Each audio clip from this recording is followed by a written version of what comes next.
की या योजना ह्या सगळ्या बंद होतील कालांतराने आणि त्यासाठी आम्ही आज पायऱ्यांवर गाजर घेऊन बसलो होतो। या 12 कोटी जनतेला फक्त आणि फक्त या अर्थसंकल्पामध्ये गाजर दाखवण्याचं पाप या सरकारने केलाय, त्यांचा आम्ही निषेध केलेला आहे।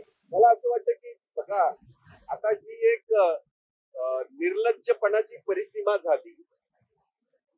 तुम्ही जर बघितलं असेल, तुम्ही दाखवलं ना, तुम्ही होतात खालच्या सभागृहामध्ये आणि वरच्या सभागृहामध्ये जेव्हा राज्यपालांच्या अभिभाषणावर आम्ही बोलत होतो आणि आम्ही नापसंती दर्शवली होती, त्यावेळेला खालच्या सभागृहामध्ये मुख्यमंत्र्यांनी आणि अजितदादा त्यांच्या बाजूला बसले होते, वरच्या सभागृहामध्ये उपमुख्यमंत्र्यांनी, तेव्हाही अजितदादा बाजूला बसले होते, त्यांनी सांगितलं होतं 1500 तर सोडाच, आम्ही 2100 देणार, असं त्यांच्या भाषणातच आहे।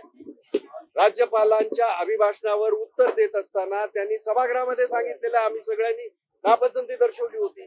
आणि म्हणून हे सगळं जे कुभांड त्यांनी रचलं होतं ते फक्त आणि फक्त निवडणुका जिंकायच्या। देशाच्या पंतप्रधानांकडनं ह्या सगळ्यांनी एक गोष्ट शिकली आहे, 2014ला देशाच्या पंतप्रधानांनी केलेली जुमलेबाजी प्रत्यक्षात या देशाच्या 140 कोटी जनतेच्या पदरी काही पडलं नाही गेली इतकी 12 वर्ष।